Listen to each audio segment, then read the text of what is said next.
Welcome back to the channel. The topic today is Brendan Rodgers, and the situation is now getting worse. The situation is seriously getting worse. A lot of people think he should be sacked. A lot of people are defending him. But should he be sacked? Is it time for Leicester City to sack him? So before getting into the details and the specifications of it, we need to first know, and I think most of you will know, that Brendan Rodgers is one of the most controversial figures in world football, or at least in English football massively. Because there are people who think he is excellent, he's elite, and then there are people who think he's not even good enough for the Premier League, or at least for a top 10 job in the Premier League.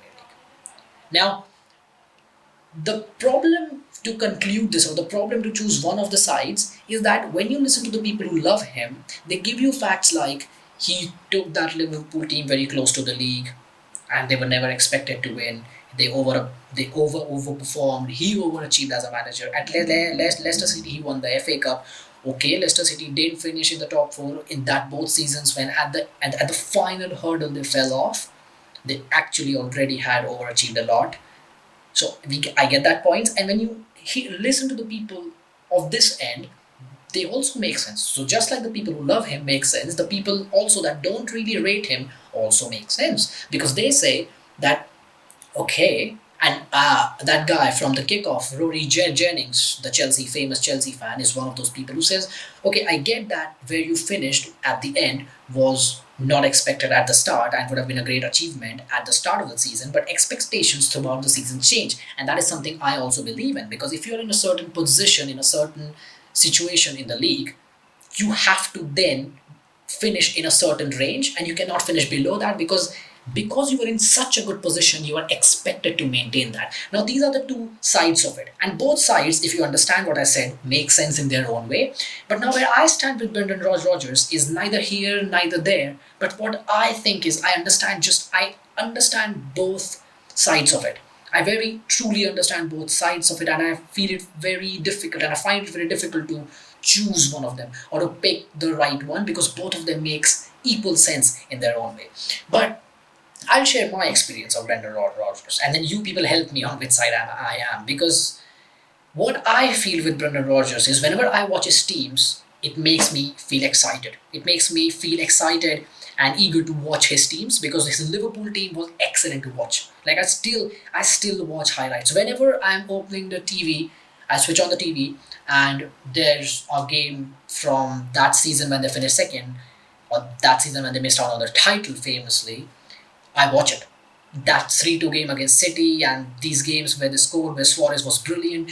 I watch all that highlights still, because those performances were brilliant. That team was a great team. Then his Leicester City team also. I remember the first time when they failed to finish in the top for the first season. It was great to watch. I used to literally check when the Leicester game is being played so that I can watch them. I think they won against Arsenal 4-2 or something. I'm not sure, but 2-0 it was. I think they battered Arsenal when I think Una Emery was their manager. They battered them. And again, an excellent performance. Madison, Tielemans, Ndidi, Harvey Barnes, Jamie Vardy, Soyuncu, Fofana, and Ricardo Pereira, Castagna, Ben Chilwell. Kasper Schmeichel became a very good sweeper keeper. So he makes players better. He does overperform. And I agree with that. He does overperform. But as someone who every time gets excited by a Brendan Rodgers team and every time expects certain amount of sustainable brilliance, I'm someone who also gets disappointed because of how it finishes with him. So as much as I get excited after watching his teams, I am the same person who is left very disappointed. And that's where the first half of myself understands everything that the people who love him say about him. But the second half, the way I end up with him, feeling about him and his team, then I suddenly start to agree with the people who don't really rate him, because both, as I said, both arguments make equal sense. This Leicester team, I understand, they won every time they finished outside the top four. If at the start of the season you would have said that's a good finish, of course it's a good finish. But let's not forget, guys, the season when Liverpool win the league, at Christmas, Leicester were the title challengers. I remember at Christmas, Leicester were very close to Liverpool. And when you are that close to a team that is in its own league, you are not expected to fell off in a way that they did. I understand there were injuries. I'm not that kind of person, or I'm not that kind of analyst who just keep saying things without adding context. There is context to things. Players do get injured. It was hard for him to manage it. It was hard because his key players were injured. The structure of the side was confused because of that. Fofana was injured for a long time. So Yunshu, who was one of the best youngsters in the world, suddenly had very bad performances. I get all of that. Ben Chilwell left. I get all of that. And I'm not really saying that he's a terrible manager because he failed to finish in the top four. But what I do see with Brendan Rodgers is every time I get excited and I start to expect things, he falls off. And I think his problem somewhere, what I see, is dealing with expectations, because whenever there's an expectation, okay, when nothing was expected from Leicester City, they were pushing above the weights and they were challenging Liverpool for the league at Christmas 2019.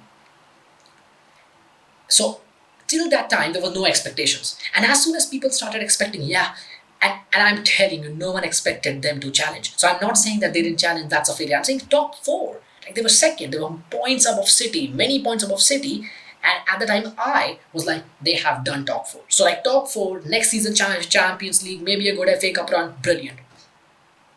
That decline is massive. And I get there were injuries, but as a manager, I believe there was something he could have done better to not let that happen. And the following season, again, the same thing happened, because the following season, I remember, it was Liverpool who had a terrible season. Let's not forget that Liverpool season when Van Dijk, Gomez, Robertson, Henderson, I think Thiago Alcantara as well, they were all injured. Sadio Mane, Diogo Jota were all injured. And by the end of the season, for the most of the second half of the season, Nat Phillips, Ozan Kabak, and Reece Williams were Liverpool's centre-backs.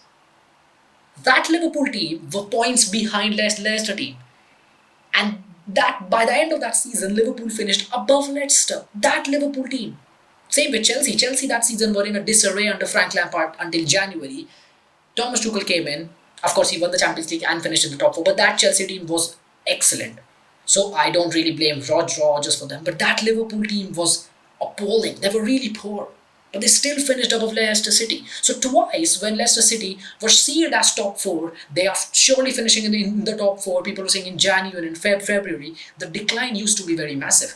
And with Brendan Rodgers, the problem is he's a good manager. He improves players. But there's a window under every manager, in every managerial cycle, in every process. There's a window when things look very good and when things look at their peak, and that's where you try to win things. That window does always arrive with Brendan Rodgers. That happened with Liverpool. That also happened at Leicester City. But that window is very short window. I always believe that, because the next season, I think Suarez left the following season and they just had a bad season.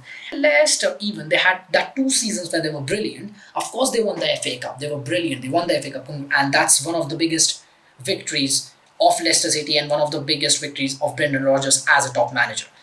But there's always a but. I'm sorry if I'm adding that, and I'm sorry if it frustrates you, but there's always a but.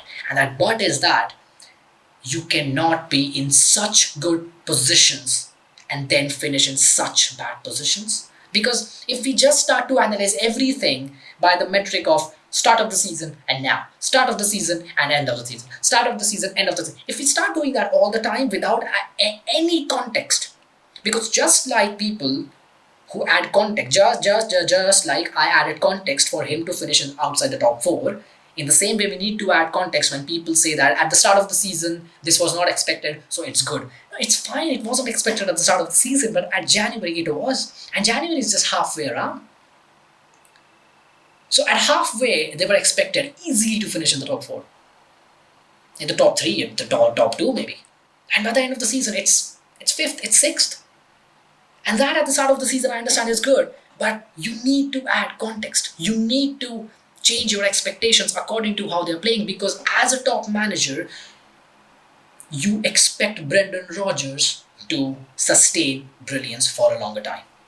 And that's what I expect from top managers. That window has to be longer. That window cannot be as short as a season or 2 seasons, a couple of seasons. No, it has to be longer. And I'm not saying he's a bad manager, or if he deserves to get sacked.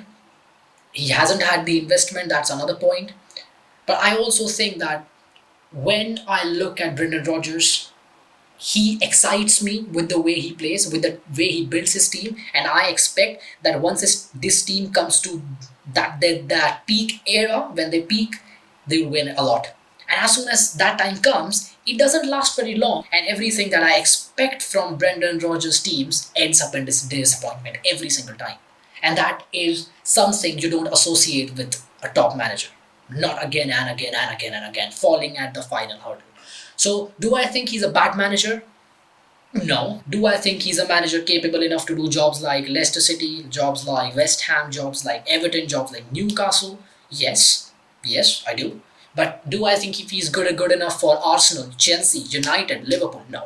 I'm sorry. I'm sorry. And as I said, I don't think he's appalling. I don't think he's bad. But at the same time, I don't think he's elite. He's good.